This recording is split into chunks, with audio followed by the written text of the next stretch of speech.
Snowflakes felt like shards of glass against bare skin that Tuesday evening in Minneapolis. Frostbite claims fingers in 30 minutes when the wind chill drops to -10. Yet, there they were, a 62-year-old woman and a shivering 6-year-old girl, huddled together on a frozen concrete porch, their lips turning a terrifying shade of pale blue. Inside the house, behind a heavy, locked mahogany door, sat the man supposed to protect them. A husband, a father. He was not deaf to their frantic knocking. He simply chose to ignore it. Betrayal rarely announces itself with a warning. Usually, it waits until you are completely exposed to the bitter, unforgiving cold. Nia gripped the leather steering wheel of her rental car, her knuckles taut as she navigated the icy suburban streets. Her medical consulting conference in Seattle had wrapped up 2 days ahead of schedule, a rare stroke of luck in her grueling professional life. Usually, her demanding career meant missing family dinners and bedtime stories, leaving her husband, David, and her mother, Beatrice, to manage the household. Tonight was supposed to be different.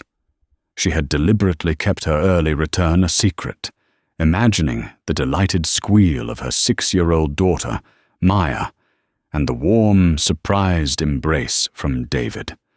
Snow relentlessly assaulted the windshield, the wipers fighting a losing battle against the mounting blizzard. Minneapolis winters were notoriously cruel, but tonight felt apocalyptic. The dashboard thermometer read 5 degrees below zero, and the radio announcer repeatedly broadcast emergency warnings, urging residents to stay indoors. Nia shivered despite the blasting heater, her mind fixated on the warmth of her living room fireplace. Turning onto Maplewood Drive, her headlights swept across the familiar silhouettes of her affluent neighborhood. Everything looked picture-perfect, buried under pristine white snow. As she pulled into her driveway, parked right behind David's silver SUV, her heart fluttered with anticipation. She killed the engine, grabbed her suitcase from the passenger seat, and braced herself against the biting wind. Stepping out of the vehicle, the sheer violence of the cold snatched her breath away. She kept her head down, pulling her wool coat tightly around her neck, moving briskly toward the front path. That was when she heard it. A faint, high-pitched whimper cutting through the howling wind.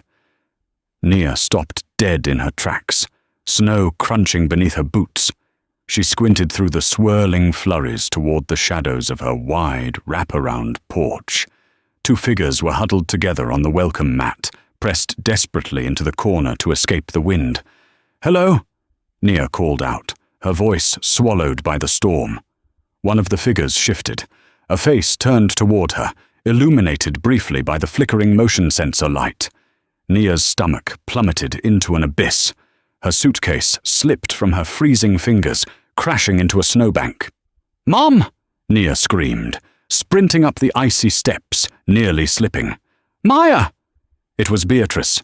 Her mother was sitting on the freezing concrete, her arms wrapped fiercely around little Maya. Neither of them wore winter coats.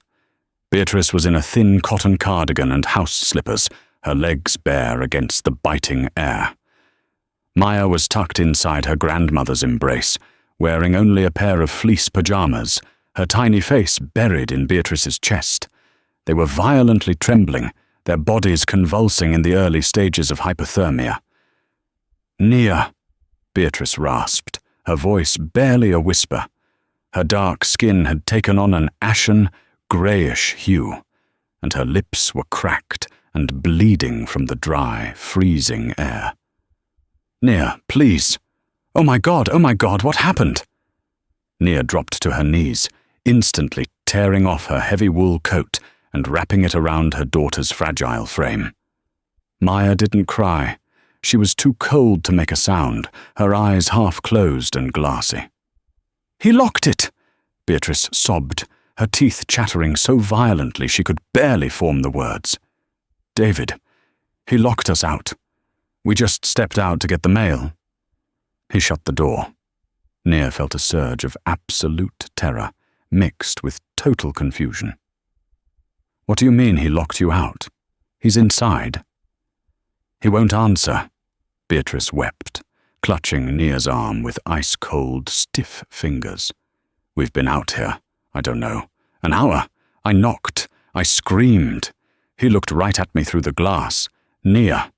He looked right at us and walked away." Panic seized Nia's chest. An hour, in negative-degree weather, without coats. Okay, get up, Mum. Come on, you have to get to the car. The heater is still running," Nia commanded, her maternal instincts violently overriding her shock. She hauled her mother to her feet, supporting Beatrice's dead weight. Then she scooped Maya into her arms. The child felt like a block of ice against her chest. Fighting the wind, Nia dragged her family back down the driveway, shoving them into the back seat of her still-running car. She cranked the heat to its absolute maximum, aiming all the vents toward the back. "Stay here. Do not move. Put your hands over the vents," Nia ordered, her voice trembling. "Nia, don't!"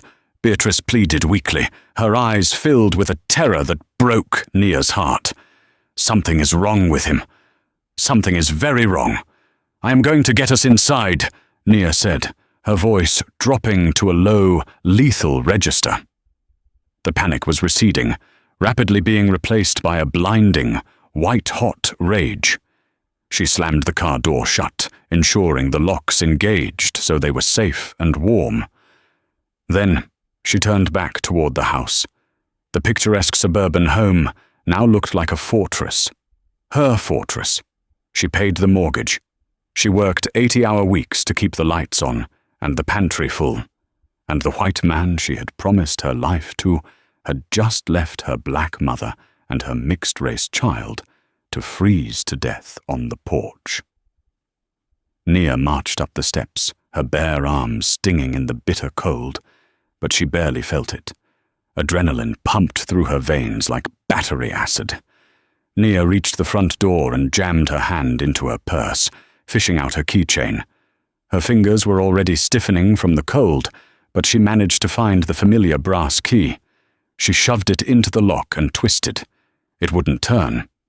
She pulled it out, checked the grooves, and shoved it back in, twisting with all her might. The lock refused to budge. It wasn't just locked. The cylinder felt completely different. He had changed the locks. "David!" Nia screamed, slamming her fist against the solid wood. "David, open this goddamn door! Open the door!" Silence answered her, save for the howling wind. She moved to the large bay window, adjacent to the door. The heavy drapes were partially drawn, but a sliver of the living room was visible. The fireplace was roaring. The television was on, casting a blue, flickering light across the hardwood floors. And there, sitting on the expensive leather sofa Nia had purchased just 3 months ago, was David. He was wearing his comfortable grey sweatpants, a glass of amber liquid, likely bourbon, in his hand.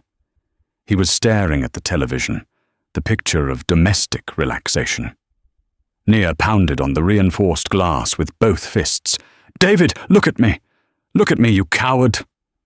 Slowly, deliberately, David turned his head.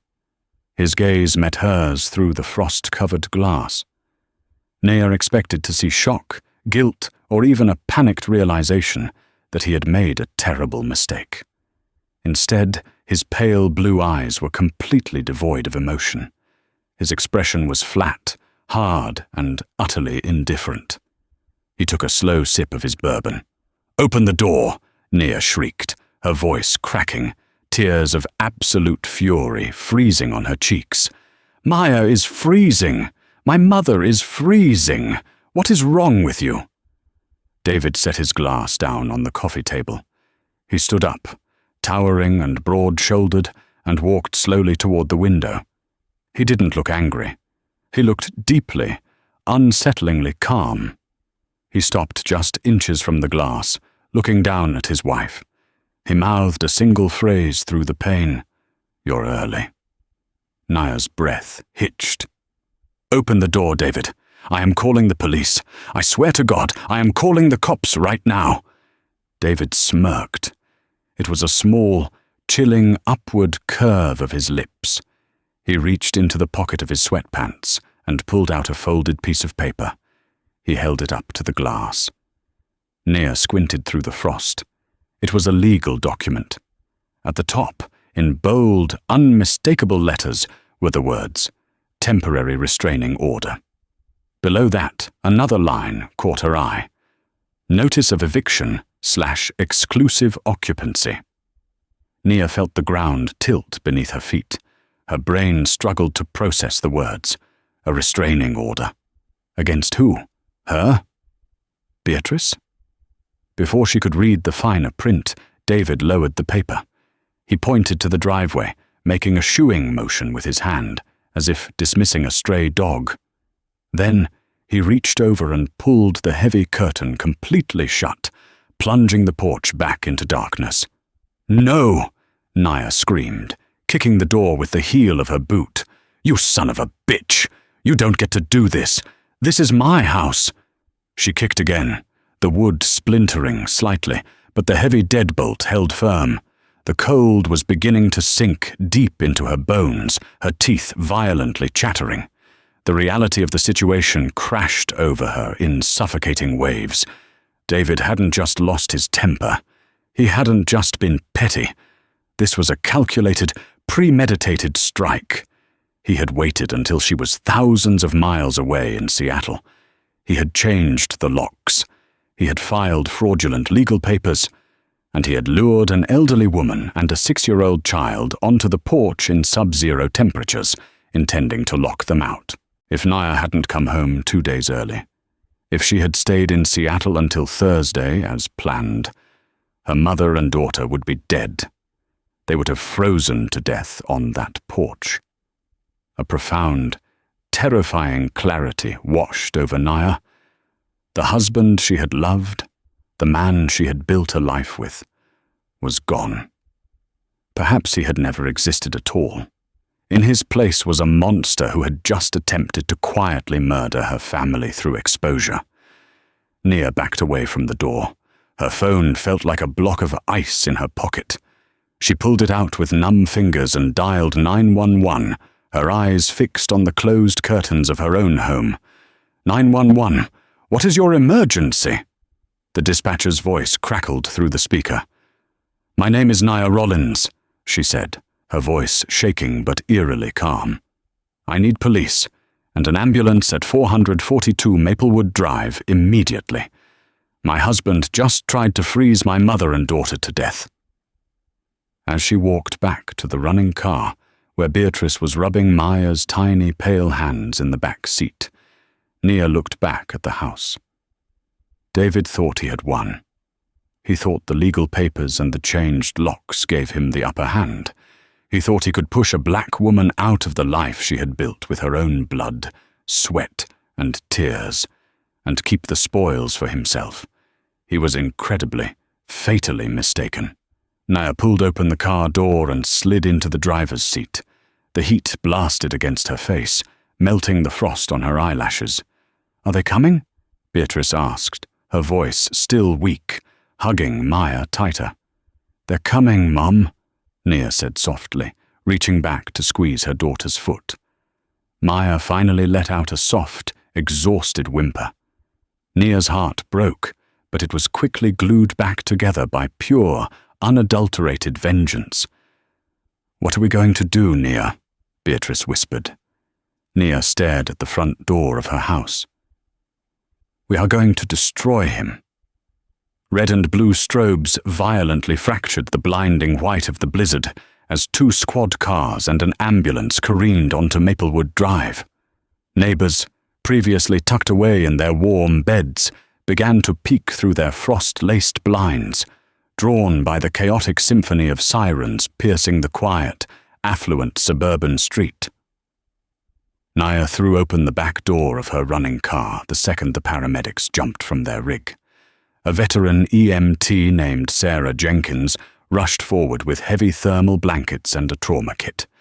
She took one look at Beatrice's graying complexion and Maya's violently shivering, lethargic body, and immediately called for a second stretcher. "Severe hypothermia, borderline frostbite on the extremities," Sarah shouted to her partner over the howling wind, scooping Maya into a thick, heated foil blanket. "We need to get them to Hennepin County Medical right now. Core temps are dangerously low." As the paramedics rushed her mother and daughter into the back of the ambulance, Nia felt a heavy hand on her shoulder.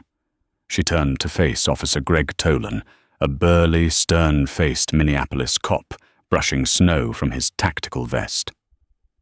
"Ma'am, I need you to tell me exactly what happened here," Officer Tolan demanded, his voice projecting authority. Nia pointed a shaking, gloveless finger at her own front door. "My husband, David Rollins, locked them out. He forced a 62-year-old woman and a 6-year-old child onto that porch without coats in -5-degree weather and deadbolted the door. He changed the locks while I was in Seattle on business." Officer Tolan frowned, looking from the distressed, professional woman in front of him to the sprawling, upper-middle-class home. "Okay, stay here." Tolan and his partner marched up the icy steps and hammered on the mahogany door. "Minneapolis police, open the door!" For an agonizing minute, nothing happened. Then, the porch light flicked on, and the deadbolt clicked. David stood in the doorway. He had swapped his bourbon glass for a look of bewildered, sleepy innocence. He rubbed his eyes, acting as though the banging had just woken him from a deep slumber. "Officers, is something wrong?" David asked, his voice smooth and entirely devoid of the malice Nia had witnessed just 15 minutes prior. "Step outside, sir," Tolan ordered. "I'd rather not, it's freezing," David replied amicably. "But I think I know what this is about. My wife, Nia, is out there, isn't she? Your wife stated you locked your child and mother-in-law outside," the second officer stated, his hand resting cautiously on his utility belt. David let out a long, heavy sigh, shaking his head with the practiced exhaustion of a long-suffering spouse. "Officers, my mother-in-law, Beatrice. She has early-onset dementia. It's been a tragedy for our family. She gets confused. She must have wandered out the back door with our daughter while I was asleep upstairs. Thank God Nia came home and found them. I've been terrified." Nia, standing near the driveway, heard the lie echo across the frozen yard. A sound escaped her throat, a mix of a gasp and a feral growl. She lunged forward, but a third officer intercepted her, holding her back. "He's lying!" Nia screamed, her voice tearing. "He was sitting right there in the window drinking bourbon. He held up a piece of paper. Some kind of eviction notice." David looked at the police with a deeply patronizing, sympathetic expression. "And that brings me to the other issue, officers. I didn't want to do this in front of the neighbors." He reached into the console near the entryway and handed a thick stack of stapled papers to Officer Tolan. Tolan clicked his flashlight on, illuminating the documents. Nia watched the officer's face shift from suspicion to bureaucratic neutrality. "It's an emergency ex parte protective order," David said softly, playing the victim with sickening perfection. "Signed by Judge Harrison this morning. Nia has been struggling with severe prescription pill abuse. She gets violent. I had to file for emergency sole custody to protect Maya. She's not even legally allowed to be on this property right now. She's violating a court order." Nia felt the air rush out of her lungs. Prescription pills? Violent? She had never taken anything stronger than ibuprofen in her life, and she worked as a highly respected medical consultant. The sheer audacity of the fabrication was staggering. He had weaponized the legal system against her while she was 3 time zones away, relying on the fact that an ex parte order is granted, temporarily based solely on the filer's sworn affidavit, before the accused ever gets a chance to defend themselves in court. Officer Tolan walked down the steps, the papers rustling in his hands. He looked at Naya, his demeanor noticeably colder. "Ma'am, I have a signed order from a judge here. It grants Mr. Rollins exclusive occupancy of the residence and mandates you stay 500 feet away from him and your daughter." "My daughter is in that ambulance because of him," Nia fired back, tears of sheer outrage freezing on her cheeks. "He almost killed her. You can't possibly believe this garbage." "I don't adjudicate family court matters, ma'am," Tolan said firmly. "But right now, this paper is legally binding. However, given the child's medical condition, Child Protective Services will be notified, and an investigation into how she ended up outside will be opened.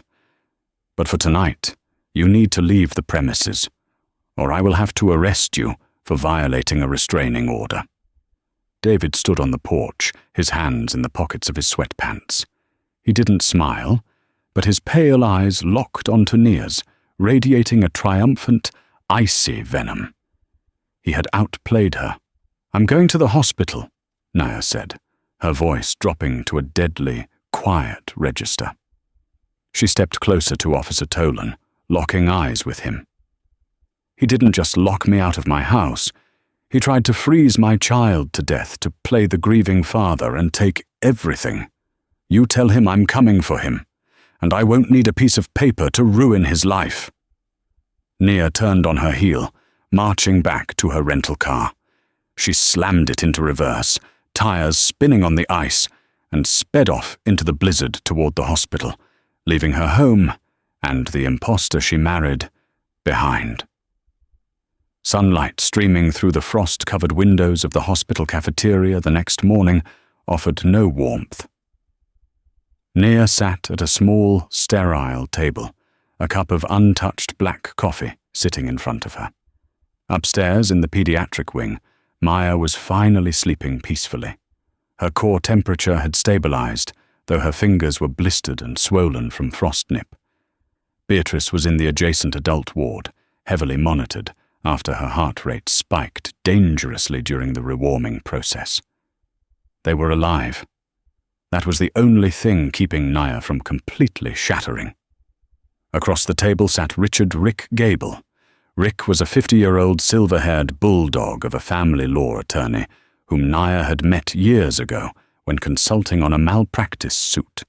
He was wearing a sharp, custom-tailored navy suit, completely out of place in the bleak hospital cafeteria, typing furiously on a sleek silver laptop. "All right, I pulled the docket," Rick said, his voice a gravelly baritone that commanded immediate attention. He didn't offer empty condolences, he offered strategy, which was exactly what Nia needed. "David filed the ex parte motion yesterday morning at 8 a.m. He timed it perfectly. He knew you were in Seattle. He swore under penalty of perjury that you have a severe oxycodone addiction, that you've been physically striking him, and that you threatened to take Maya out of the state." Nia scoffed, rubbing her exhausted, bloodshot eyes. "I consult for pharmaceutical companies, Rick. I don't take the drugs. I analyze the supply chains. It's completely fabricated. How could a judge sign that without even hearing from me? Because the system is designed to err on the side of caution when abuse is alleged," Rick explained, turning the laptop screen toward her. "An ex parte order is temporary. It's a placeholder to prevent immediate harm until a full hearing can be held." He weaponized the safety net. It's a dirty tactic, usually used by abusers to gain leverage, force the victim out of the house, and establish a status quo for custody. Nia clenched her jaw, staring at the digital copy of the court document bearing her husband's signature. "Why, Rick? We had problems, sure. He was distant. We argued about money because he refused to work. But why orchestrate this elaborate, psychotic plan to destroy me?" Rick leaned back, steepling his fingers. "Because he's broke, Nia. And he's desperate." Nia blinked. "What do you mean he's broke? He's a senior systems analyst. He makes 6 figures." He made 6 figures, Rick corrected, pulling a manila folder from his leather briefcase. I had my private investigator, Marcus Vance. Sorry, strike that. My PI, Julian. No, my investigator, Sam Brody, run a preliminary background check on him while you were sitting in the ER. David was terminated from Tech Corp 7 months ago for gross negligence and viewing inappropriate material on company servers. Nia felt the floor drop out from under her. 7 months? He's been leaving the house every morning at 8 a.m. He talks about his boss at dinner. He's been going to a condo in St. Paul, Rick said grimly, sliding a photograph across the table. It showed David walking out of a modern apartment building, his arm wrapped intimately around the waist of a petite blonde woman in her mid-20s. Her name is Chloe Harding, 25, Pilates instructor. Rick continued, his tone clinical. She thinks he's a wealthy, divorced tech executive. But here is the real kicker, Nia. Have you checked your joint accounts this morning? Panic flared in Nia's chest. She pulled out her phone, her fingers trembling as she opened her banking app. The screen loaded, displaying the balances of her checking, savings, and the joint emergency fund. Available balance, $14.32. He drained it, Nia whispered, the color draining from her face. $160,000. Gone. Transferred yesterday afternoon into a newly formed LLC, registered in Delaware, Rick confirmed. He knew you were coming home on Thursday. He planned to serve you the restraining order, force you out of the house with nothing but your suitcase, tie you up in court-fighting false abuse allegations, while he maintained custody of Maya and control of the house. He'd use your own money to fund his lawyer, and eventually force a settlement where he keeps the equity and you pay him alimony. It was a master class in financial and legal abuse. David had spent months meticulously planning her total destruction. He was banking on Nia being too shocked, too humiliated, and too financially paralyzed to fight back. But David had made one catastrophic miscalculation. He hadn't accounted for Nia coming home early. He hadn't accounted for the fact that locking Beatrice and Maya outside in a blizzard would cross the line from civil dispute into criminal endangerment. The hospital has fully documented Maya and Beatrice's hypothermia, Rick stated, leaning forward, his eyes gleaming with the predatory thrill of a lawyer who knows he has a kill shot. The police filed a report. CPS is already opening a file. David's little ex parte order makes him look like a concerned father on paper, but the medical records show a man who intentionally locked a child in a freezer. Nia looked up from her phone, the shock burning away, leaving nothing but a cold, hardened resolve. Can we get the restraining order dropped? I am filing an emergency motion to quash the order in 3 hours, Rick said, tapping his watch. We are going to present the hospital records and the police report to Judge Harrison. We will prove David committed perjury and child endangerment. By this evening, that protective order won't be worth the paper it's printed on. And the money? Nia asked. I'm filing for a forensic accounting order and an immediate freeze on all his assets, including that Delaware LLC. But Nia, you need to understand something. Rick's expression softened just a fraction. When we hit him back, he is going to realize his plan failed. Men like David, narcissists who view their families as property, they do not handle losing well. It will get ugly. Nia stood up from the table, her posture perfectly straight. She thought of her mother's blue lips. She thought of Maya's terrified, silent shivering. I don't care about ugly, Rick, Nia said, her voice echoing with a terrifying calm. I want him out of my house. I want him in handcuffs.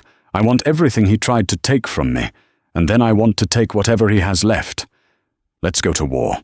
Footsteps echoed sharply against the polished marble floors of the Hennepin County Family Justice Center that Wednesday afternoon. The courthouse smelled faintly of industrial floor wax and stale coffee, a sterile environment where families were routinely fractured and fortunes divided. Nia walked down the long corridor toward courtroom 4B, her posture rigid, her face an unreadable mask of absolute stone. She wore a tailored charcoal pantsuit, her hair pulled back into a severe bun. She did not look like a woman who had spent the night weeping in a pediatric ward.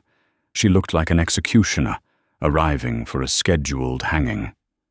Beside her walked Rick Gable, his heavy leather briefcase swinging with a predatory rhythm. "He's already inside," Rick murmured, glancing through the small glass window of the heavy oak doors.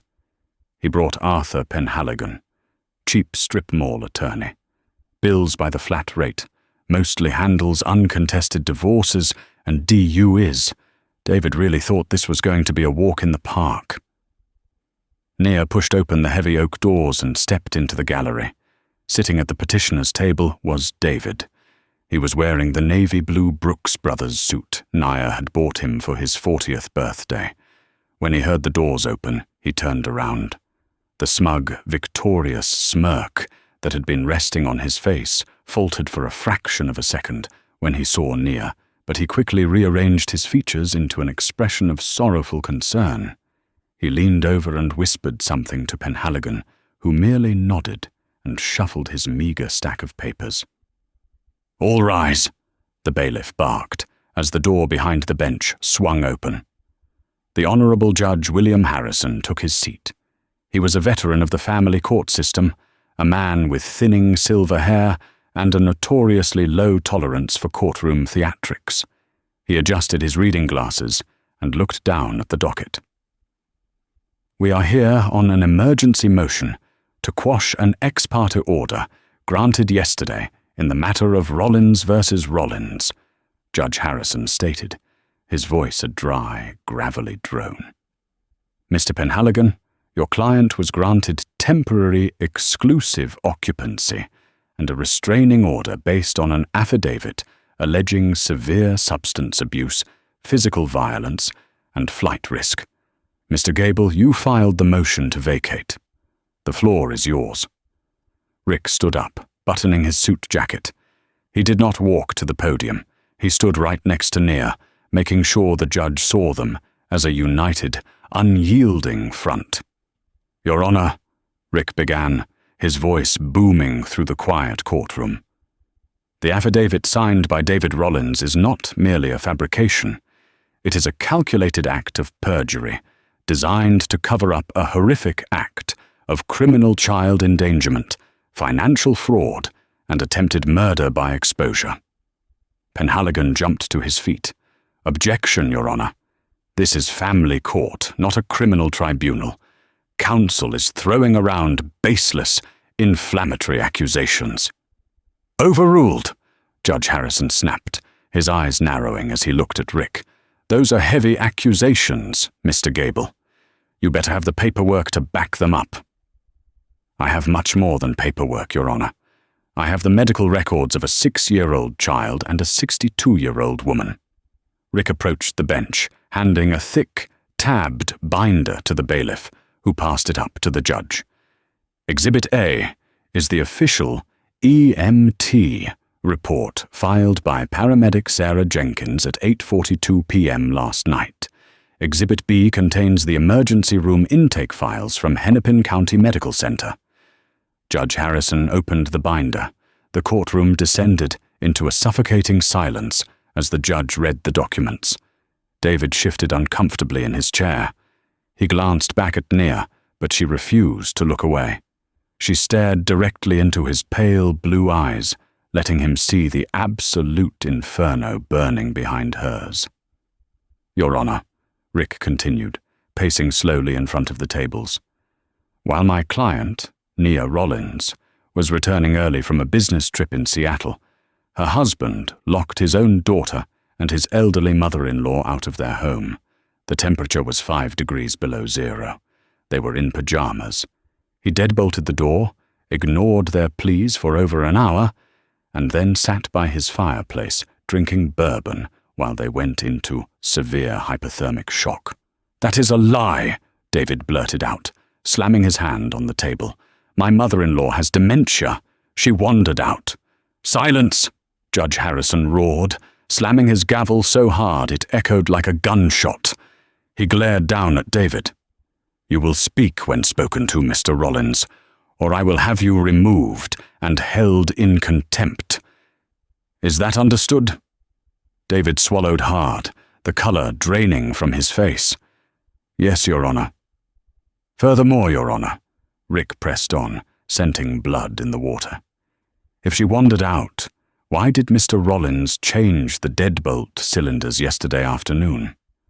We have the receipt from Minneapolis Lock and Key, time-stamped at 2:15 p.m.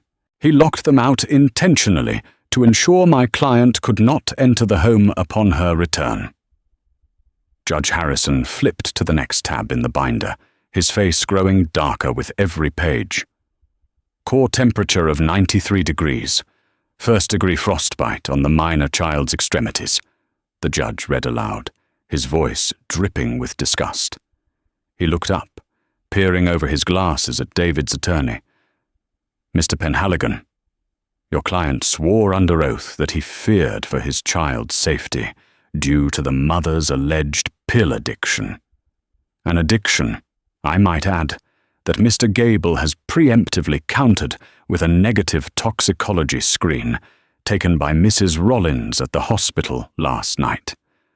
Penhaligon looked at the documents, completely blindsided. He had taken the retainer fee assuming this was a standard, bitter domestic dispute. He had not signed up to defend a monster. "Your Honor, I was not made aware of these medical reports. Because your client lied to you, just as he lied to this court," Rick said smoothly, "and the reason for his perjury is entirely financial. Exhibit C, Your Honor, bank records pulled this morning via emergency subpoena. Over the last 48 hours, David Rollins drained $160,000 from their joint accounts and transferred it to a newly formed Delaware LLC. Furthermore, Mr. Rollins was terminated from his employment 7 months ago for gross misconduct, a fact he hid from his wife while he engaged in an extramarital affair in St. Paul." Nia watched David. The carefully constructed facade of the handsome, aggrieved husband completely shattered. His jaw went slack. His hands began to visibly tremble on the mahogany table. He was cornered, stripped naked under the fluorescent lights of the justice system, and completely out of options. Judge Harrison closed the binder. He did not look angry. He looked absolutely lethal. "The ex parte order granted yesterday is hereby vacated with prejudice," Judge Harrison declared, his voice cutting through the air like a serrated blade. "Mr. Rollins, your actions are frankly the most despicable abuse of the judicial process I have witnessed in my 20 years on the bench.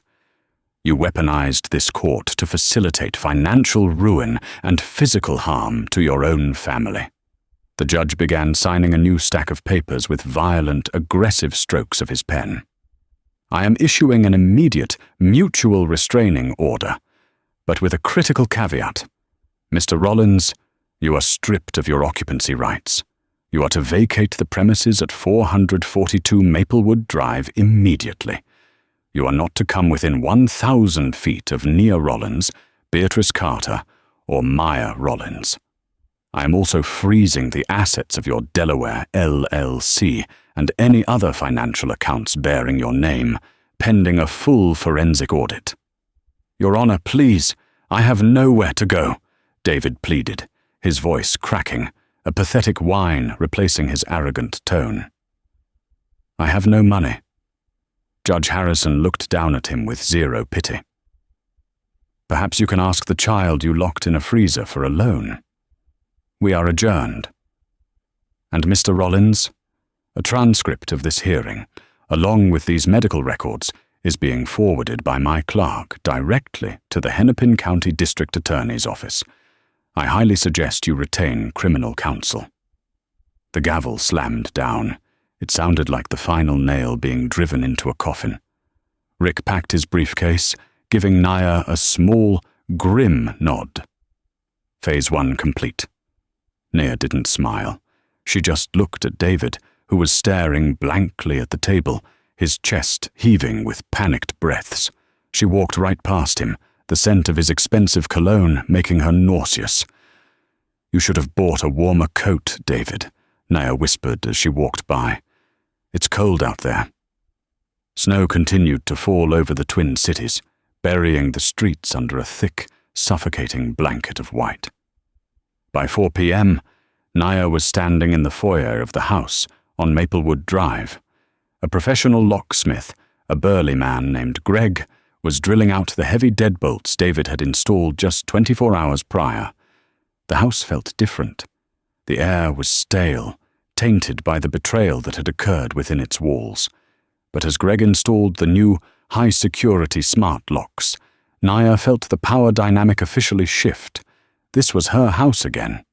She had paid the mortgage, picked out the hardwood floors, and painted Maya's bedroom that soft shade of lavender. David was nothing more than an infection she was actively excising from the property. "All set, Mrs. Rollins," Greg said, handing her a pair of sleek, silver keys and helping her program the digital keypad. "Nobody's getting in here without a battering ram." "Thank you, Greg," Naya said, handing him his payment along with a generous tip. Once the door clicked shut behind the locksmith, Naya walked into the living room. The leather sofa where David had sat drinking bourbon felt like a crime scene. She walked over to the fireplace, grabbed the expensive crystal bourbon decanter David prized so much, and walked it into the kitchen. Without a second thought, she poured the $200 liquor down the stainless steel sink, listening to it gurgle away into the sewer where it belonged.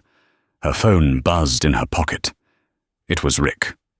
"Just checking in," Rick's gravelly voice came through the speaker. "You secure?" "Locks are changed. Security system code is updated," Naya confirmed, pouring herself a glass of cold water. "How are Mum and Maya?" "I just spoke to the hospital. Beatrice is being discharged in the morning. Maya's frost nip is responding beautifully to treatment. They want to keep her one more night for observation, but she's watching cartoons and eating Jell-O. They're going to be fine, Naya." A massive, trembling sigh escaped Naya's lips.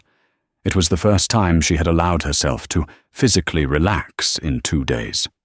Thank God. "Now for the fun part," Rick said, a dark amusement coloring his tone. "David just left the courthouse. My PI, Brody, is tailing him. Guess where he's heading?" "St. Paul," Naya guessed. "The condo." "Exactly. He's going to his backup plan. He thinks he can just slide into Chloe Harding's bed, play the victim of a vicious divorce, and figure out how to access his frozen money. But he's walking into a trap." "Did the courier arrive?" Naya asked, her eyes narrowing as she looked out the frosted bay window. 30 minutes ago," Rick confirmed. "Chloe signed for it herself." Across the Mississippi River, in a sleek, glass-fronted high-rise in downtown St. Paul, David Rollins stepped off the elevator onto the 14th floor. He was exhausted, shivering, and absolutely terrified. His bank cards had been declined when he tried to pay for parking at the courthouse. He had barely enough gas in his silver SUV to make the drive, but he told himself it was just a temporary setback. He was charming. He was manipulative. He could spin this.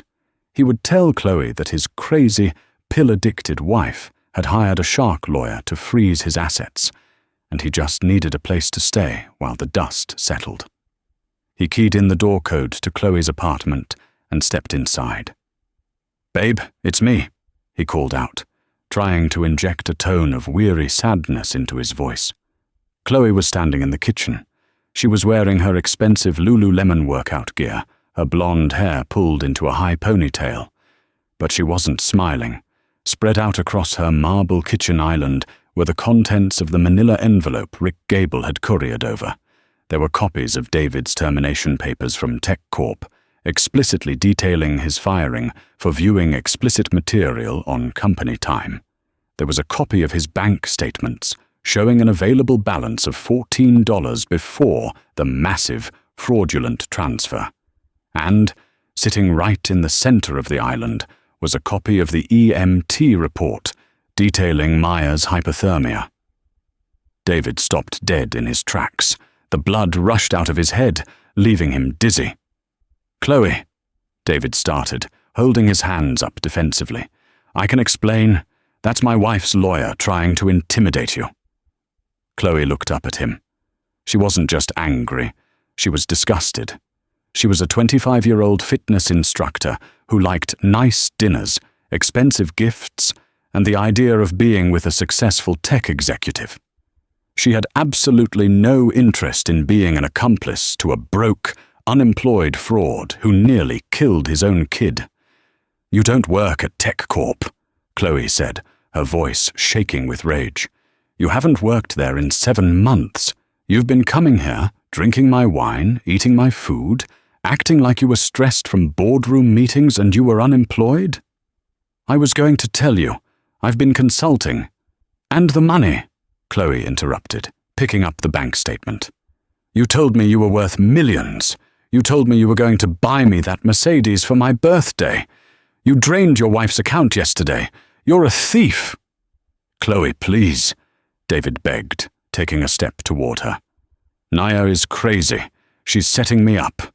If you just let me stay here for a few days, I can get the money unfrozen." "Don't take another step toward me," Chloe warned, backing up and grabbing her cell phone from the counter. She looked down at the EMT report, her face twisting in pure revulsion. "You locked a little girl outside in a blizzard? What kind of a psycho are you? Get out of my apartment, David." "Babe, I have nowhere to go. My cards are frozen. I don't have a coat."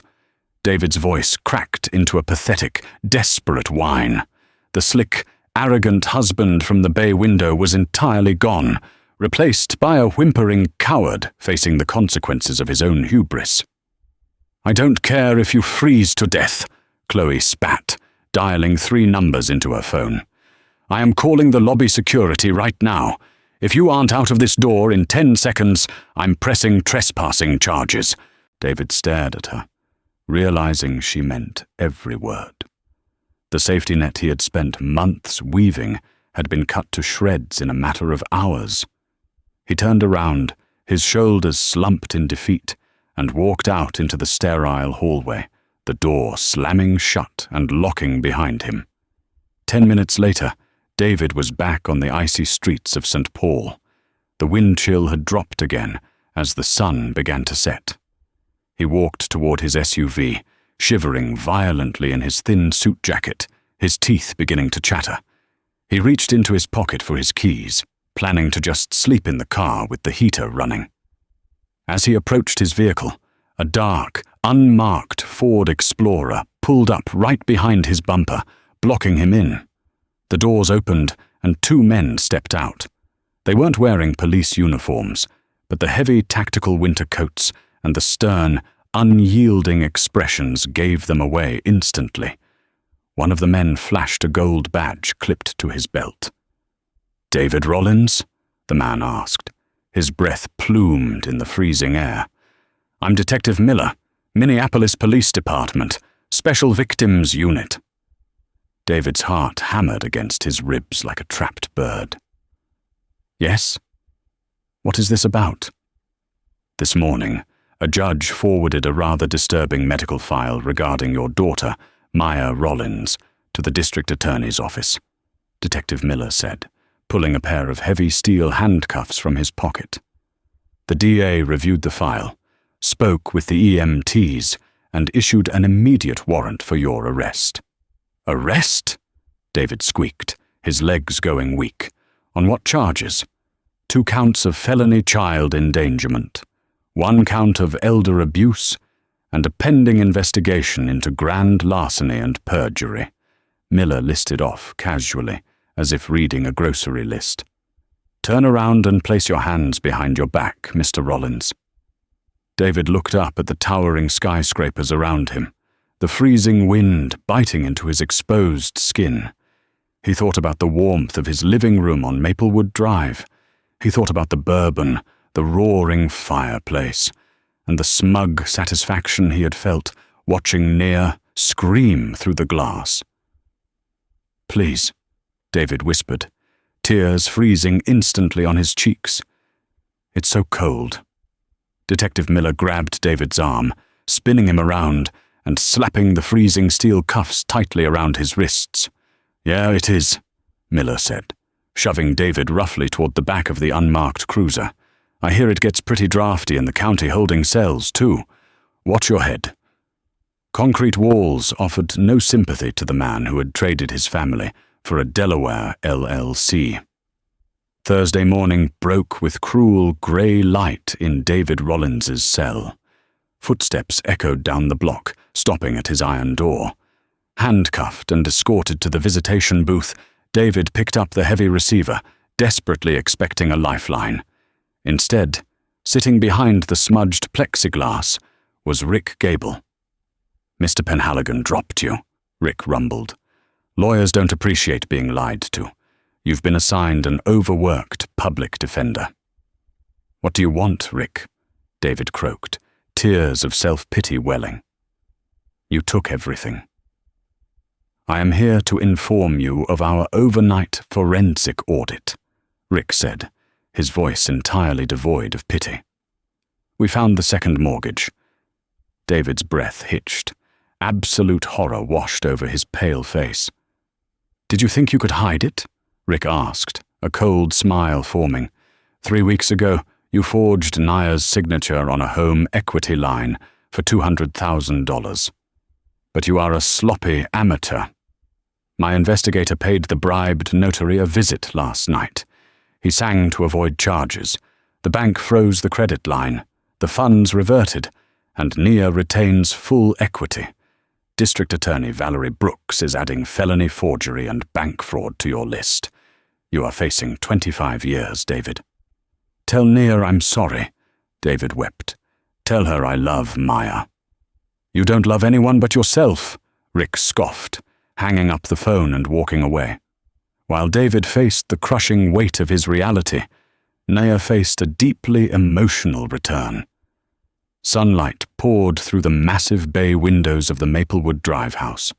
The front door, now fortified with commercial-grade smart locks, swung open. Nia walked in, holding Maya's hand tightly, with Beatrice following closely behind. The house was warm, the thermostat set to a comfortable 74 degrees. Maya stood in the foyer, her bandaged fingers clutching a stuffed rabbit. She looked nervously at the heavy wooden door that had been her frozen prison. Nia knelt, taking her daughter's healing hands.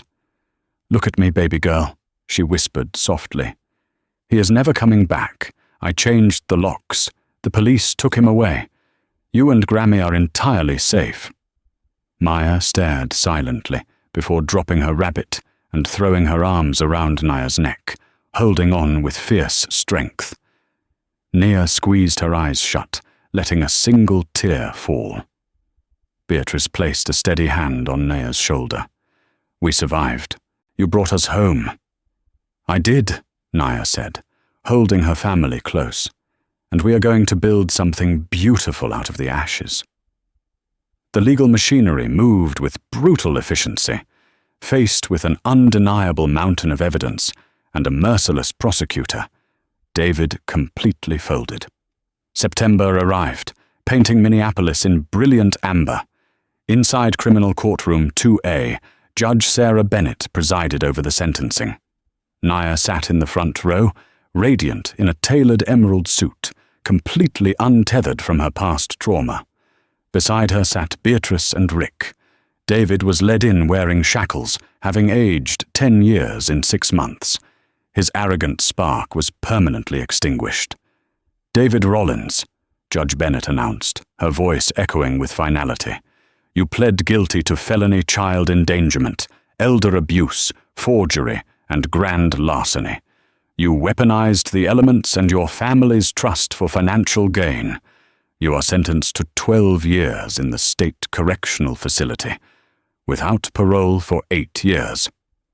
You will pay full restitution, and a lifetime restraining order is granted.